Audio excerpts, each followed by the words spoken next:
od 1918 in prej in seveda do današnjega dne. Žal našega kolega dr. Bajca še vedno ne vidim, a si izvedel kaj novega? Ja, ga ne bo. Ga ne bo. Ne, zato, ker očitno ne sporazuma prišlo zjutraj in je sporočil, da naj sporočim, kar sem davno sporočil, da bo počasno prišel, ampak sem ga zdaj klicimo, da je še v testu. Namreč je očitno pomešal termine in stude v Albi. Nadaljevanje, kot je bilo Torej bomo nadaljevali z diskusijo. Vabim še kolega Centriha.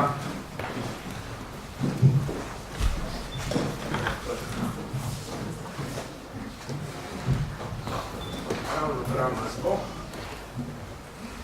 Naslovni ostajajo. Torej, v koncu ponavadi sicer vsi utrujeni, ampak predvidevam, da bo kakšna diskusija. Prosim, najprej publiki.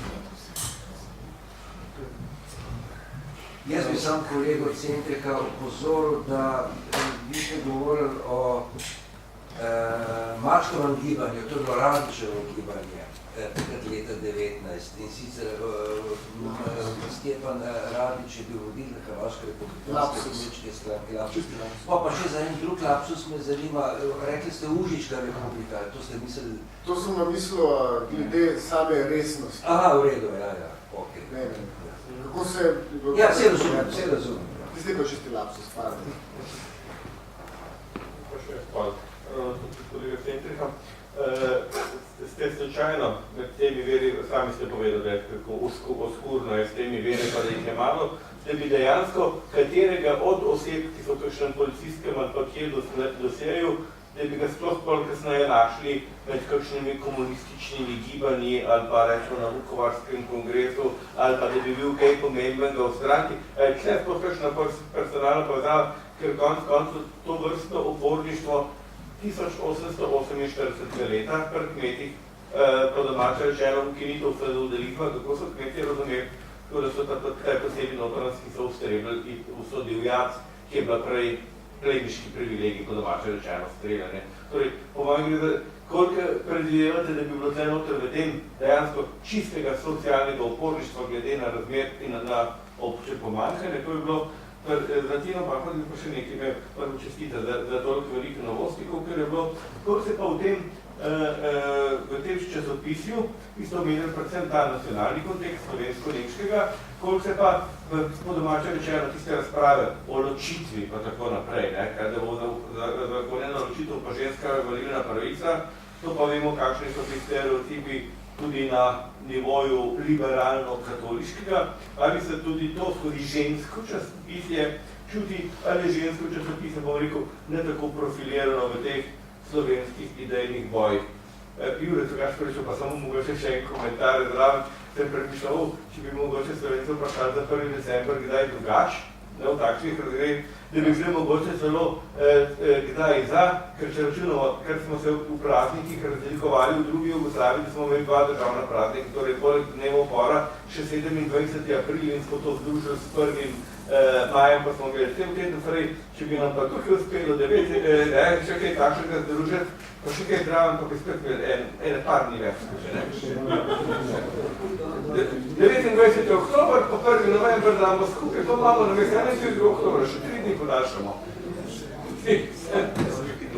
Si gledal?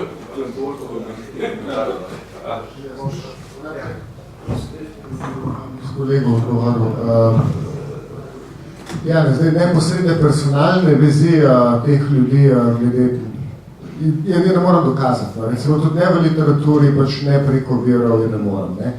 Zdaj, tudi v kasnejših zgodovinopisih uradnih komunističnega gibanja v Sloveniji in v Jugoslaviji te dogodki ne kotirajo zelo visoko, oziroma si jih niso, recimo, nišče in niti potrudil, da bi jih poskusil prenapihati, recimo. Ne. Mislim, vsi so pač registrirani. V redu, imamo pač pri temu Francetu Klopčiču recimo poskus interpretacije dogodkov, da če bi pa imeli tukaj neko subjektivno revolucionarno silo, pa bi imeli pa tukaj lahko proletarsko revolucijo, ker razmere so bile pač revolucionarne. Zdaj jaz bi tukaj pač rekel, da pač že v Rusiji sami je veliko realno naključeno, sploh prišlo do oktobrske socialistične revolucije, da je bilo vse do jeseni 17 tam možnih toliko drugih scenarijev, pa je bila scena veliko bolj neelektrena, veliko bolj radikalna in pač subjektivni dejavniki, ki jih tukaj pri nas ni bilo, pač so bili veliko bolj razviti, pa je še tam, kaj še ne tukaj. Ne? Zdaj glede sam socialno oporništvo, pa seveda gre tukaj recimo, ker tukaj nimamo samo neka individualna dejavnja pač posameznikov, da je imel pač tipično delikvenco, da je imel pač ti neko samo navadne kriminalne tolpe, pač so ljudi z jasnimi ozadji, da gre za vojne veterane bivše, ki se jim je zgodilo pač nekaj groznega. Pač kolegi so že prej omenjali, ne, so probali, sem pozabil eno od kolegov, rekel, kaj pač je vojna sama pomenila, recimo, ne, pač mi lahko svetovne vojne, recimo, razumemo, ne, tudi kot velikansko nasilje političnih elit, razredov vladajočih nad populacijo, ki se milijonom ljudi nenadoma suspendirajo vse politične pravice in so prisiljeni iti v neke vrtince nasilja, početi grozne dejanja in se po taki spremenijo in tudi pač si vredno zamejo določeno pravico, recimo, drugače gledajo na svet kot v neki mirno dobi in se tudi njihovi pač dojemanja zasebne lastnine. Če so imele pač politične elite pravico nad mojim življenjem, življenjem mojih tovarišev, psoviti si lahko jaz sekam drevesa, če mi bo kdo kaj, ne vem, če sem lahko streljal na sovražnika, to mogoče lahko streljam tudi na koga drugega še, recimo, ne. In v tem smislu pač so socialni protesti, mislim, ki pa seveda, ne, ker niso povezani med sabo, ne, niso mogli imeti nekega odmeva, da bi z tega ratalo res neko gibanje in tudi, recimo, te upori niso bili nekako povezani niti s kasnejšim balom, recimo, tista velika generacija stavka delovska, recimo, niti te povezave, recimo, nekaj v bistvu zelo pomembna, recimo, ta je pa bila, recimo, v zgodovinopisju mnogo bolj obeležena, recimo, no. Je pač, je ni, ampak pač neko socialno vsebino pač vsekakor imajo. Vsej velika večina oporov, vse revolucije, če tako pogledamo, ne, so izjemni dogodki, recimo, no, pač koliko pa smo imeli v 20. stoletju res avtentičnih revolucij, recimo, no. To je pač vprašanje. Ja, hvala. Če pravilno razumem vprašanje, gre za neko širšo umestitev te tematike ločitve glede na žensko časopisje. Torej, če odgovorim za žensko časopisje, to Koroško Zoro, Zveze ženskih društev, skoraj da ne najdemo. In je zanimiv razkorak tudi v drugih primerih, da naprimer teme, ki so delano v letakih in v propagandnem gradivu, torej letakov in plakatov in tako naprej, ima drugo mesto na tem ženskem časopisu. To velja tako za ločitev, kot tudi za žensko volilno pravico, ki je seveda, ker gre za slovensko in slovansko stran, veliko manj omenjena, ker se ne moreš tako pohvalno seveda izpostaviti. Obratno, sočasno diskusijo recimo v Sloveniji, pa v avstrijskih splošnem ženskem časopisju, sicer sem takrat brala svoj čas Slovenko leta 19, nima pa zdaj tako v spominu nekaj splošne govore, sem to specialno za to Koroško vprašanje. Bi pa rekla, da je zanimivo, da se razlikuje deloma. Katere teme se v katerem okviru napram komu izražajo, je zelo situacijsko različno. Hvala lepa, bolj za kolegico Bakovc, mogoče komentarno vprašanje. Mogoče se vas stvar čisto več predmetna. Ampak nekaj se mi je na misli utrla v zvezi z tistim segmentom karikatur, ko ženske igrajo glavno vlogo v smislu spodbujanja moških velikih akcij. Ne? Kar ni nič posebej nič novega, recimo znotraj take podobne špase tudi pri volitvah v stari Jugoslaviji. Mogoče bi bilo pa zanimivo, pravzaprav s tem se zdaj bolj bi vprašati psihologe. Tukaj gre pravzaprav za neko zelo perfidno igro. Ne? Postavlja moškega meta s piedestala, tistega, ki sam odloča na zadevi, ki ima nek status, ne? Hkrati ga nazaj postavlja. In da ima to s pomočjo ženske, ki bomo seveda popolnoma drugačno položaj v družbo. To da precej intrigantna so te zadeve, ki je mogoče treba res še s kakšnim drugim očesom gledati, ne samo mi zgodovinarji, ampak kako so celo prekritačno. Hvala. Ja, hvala za komentar. Mislim, da je ravno ta, tako kot je bilo točno v eni karikaturi, ta narobe svet, je tako rekoč način izražanja, torej obračanja spolnih razmer, da se izrazi kritiko, ali pa da se spremeni hierarhijo, ali pa da se spodbudi, da se jih vrže z pedestala, da so zato pa mogoče bolj željni, se aktivirajo, torej to so lahko iz veliko različnih vidikov z različnimi procesi dela. Mene zanima torej, v zvezi z to konstrukcijo nacionalnosti in patriotizma in tako naprej, kako se to morda razlikuje, pa kakšno vlogo imajo moški, ženski vloge in v tem smislu, kakšna je ta kultura nacionalizma glede na te vloge in kako pa torej, nacionalizem žensk se izraža, ker se ne morejo same boriti, recimo v regularni vojski si pač njihov nacionalizem lahko izraža tako, da podpirajo tiste, ki se borijo ali pa kritizirajo tiste, ki se nočejo. Torej, kakšne so neke indirektne veze za ženske, naprimer tudi patriotične, tudi pa nacionalistične. Vse to s tem povezano. Naslednje vprašanje. Meni se tem zelo zanimivem prispevku kolege Gašpariča odpira to vprašanje, ki sem tudi že dolgo časa razmišljal, kaj je pravzaprav ljudem takrat se pomenil ta preglom, kako so ga doživljali. In kaj so doživljali kot novi preglom? 29. oktober nastavi države SHS ali potem ta 1. decembra, v katerem je zdaj dogovora. Enkrat sem poskusil eno tako mehno raziskavcev narediti, ki pravzaprav ni prinesla posebnih rezultatov po župnijskih kronikah v Ljubljani in okolici Ljubljane. In je zanimivo, da pravzaprav v teh župnijskih kronikah se 29. oktobru pripisuje veliko večji pomen in tudi ti župniki organizirajo neke maše, s katerimi poskušajo zdaj proslavljati zdaj novo obdobje z nastankom države SHS, medtem ko se v večini teh župnijskih kronik, sem jih pogledal 1. december, niti ne omenjena. Letna razlika je Finžar v Trnovem, ki prav, da za mašo, ki jo imel po 29. oktobru, je prišlo, je bila cerkev popolnoma polna, za mašo za 1. december, ki je organiziral potem v začetku decembra, je bila pa praktično cerkev popolnoma prazna. In mislim tukaj, da se tudi treba vprašati, kako so pravzaprav tedaj ljudje doživljali ta dva pregloma. To je nekaj, kar pravzaprav vsaj v historiografiji mislim, da nismo še zdaj tematizirali. Prosto. Boš komentiral? In vse lahko se ne komentiral. Ker je vprašanje še kaj. Aha, se pa se zahožilo za komentarje. Upravičujem se, ker nisem natančno poslušal vseh referatov, ampak nekaj se mi zdi, da je bilo nekako zapostavljeno. In to pa, kakšne žrtve, kakšni napori so bili potrebni za pri ustanavljanju prve Jugoslavije. Tukaj je zadaj zaprihomljujemo tudi spomenik tistim žrtvam, ki je nekako pozabljen. No, moj občutek je, da tam simpozij, da je to nekako malo zapostavljen.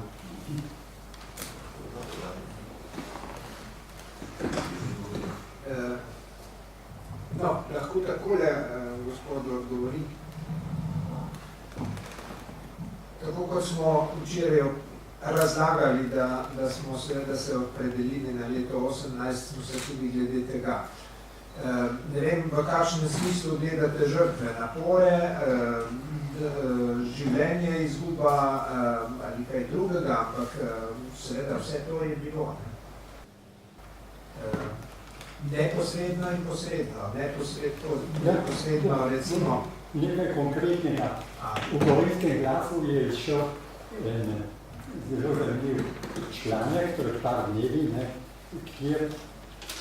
kjer novinar Ivan Peter piše o Ivanu Gosarju.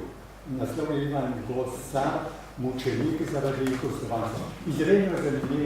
Izredno zanimiv članek, ki danes tematizira to, kar sem jaz skušal povedati.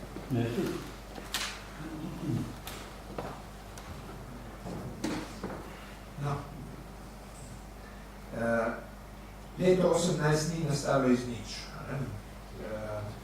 Mislim, da smo v uvodnih referatih včeraj slišali veliko na idejnem. Ideja je seveda prodrla med ljudi in ljudje so bili pripravljeni marsikaj za to idejo tudi žrtvovati. To vse drži. In tudi v boju za to isto novo, tako imenovano nacionalno državo, ki je sicer dobro imela 3 narode ali 3 plemena, kakorkoli, s puško, pa tudi na druge načine. Druge načine tudi znotraj, to smo videli, seveda se zastaviti, s puško pa seveda.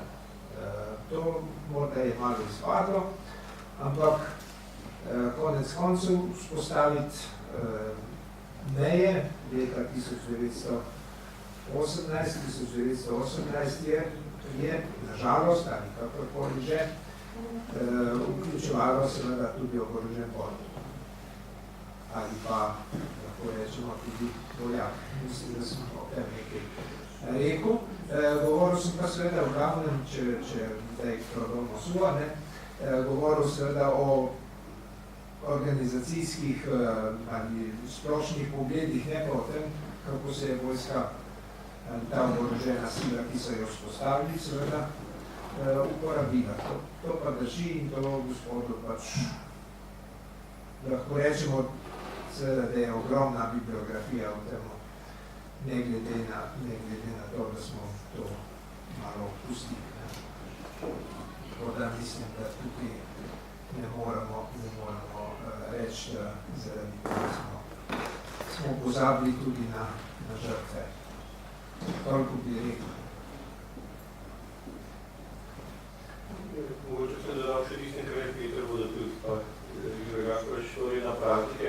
Spomnim se, kako sem delal že pred leti nazaj za 30 leta, za 230 leta, letna poročila gimnazijskih šol, kar so mogli pa tiskane izdajati, ko so imeli tudi, kako je bil svoj vrst na slovenski v navednicah protest, ker sta bila uradna 2 prosta šolska dneva, en srpski praznik, torej Vukov pač Prosmajer v Hrvaški.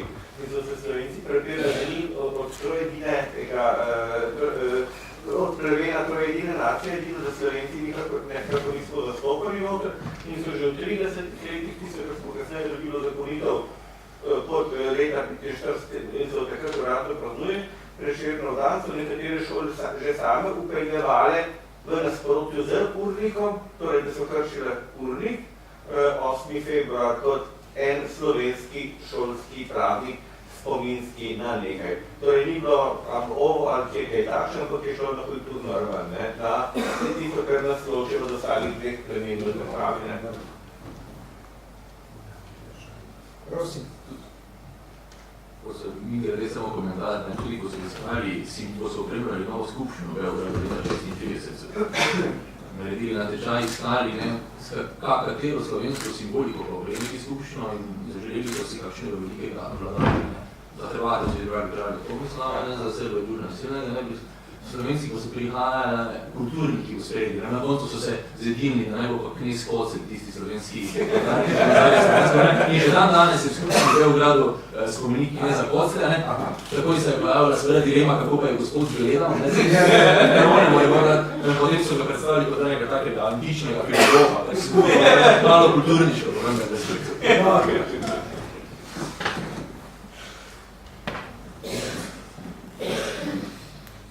nadalje, diskusija.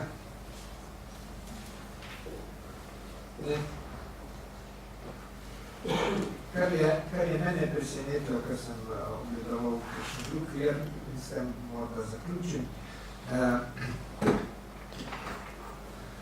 Na proslavi ne proglasitve, ampak seveda 29. oktobra 1918 v Ljubljani in tudi v Zagrebu. To še ni bila proslava proglasitve, zato ker proglasili so jo šele v 12:50, če se prav spomnim. Ampak dopoldan so prišli v povorki ne samo vojaki, tam hrvaški, tukaj v glavnem Slovenci, četverostopih ali kako so takrat rekli, to je najlepše. Bilo je 17 četverostopov, pač pa so prišli seveda tudi, in to je tisto, kar me je presenetilo, socialdemokrati z velikimi rdečimi zastavami. V eni in drugi manifestaciji so bili tudi vidne, torej rdeče zastave. To se bo brez kakšnega koli namena povedano, ampak pravim, mene je osebno presenetilo. Kar bi morda zaključili z enim kratkim rezimejem ali morda ne vsebinskim.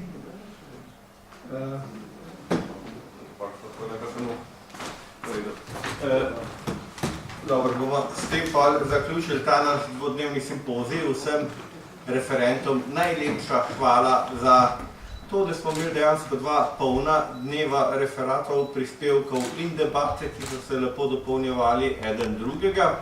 Ko ste dobili že najavljeno referenti, boste v kratkem dobili tudi navodila, torej kako naj bi naša publikacija, ki jo nameravamo naslednje leto izdati, delovala in kakšnim načelom morate slediti. Mislim, da ste že v prejšnjem dopisu je bilo že opozorjeno, ki ste ga dobili od Jureta Perovška, torej da bo rok 31. januar, pa okvirno po domače rečeno, mislim, da smo napisali 40.000 znakov, ker računamo pač na vse reference, da bo malce večji obseg, ker seveda ne pomeni, da se bomo šli prav krostovo posteljo, da bo mogel kdo, če bo dal 39.000 še malce nategniti, pa da bomo 40.300 odrezali sred stavka. To ne bo držalo. Torej, dobite še vsa ta navodila, vsej publiki, ki je pa tudi ustrajala, in moram reči, da sem kar presenečen, da smo bili 2 dneva kar dobro zasedeni, pa da je tudi publika sodelovala v naši razpravi, pa najlepša hvala. Glede na to, da nam je en referat izpadel, smo končali celo z nekaj pauze, mislim, z nekaj praznega časa vmes, tako da vas še pol povabimo, tako kot smo šli včeraj pol skupaj, gremo lahko sociale se sprehodimo preko na tisti naš catering še. Najlepša hvala in upam, da se vidimo naslednjič v podobnih priložnostih in to čim prej. Hvala.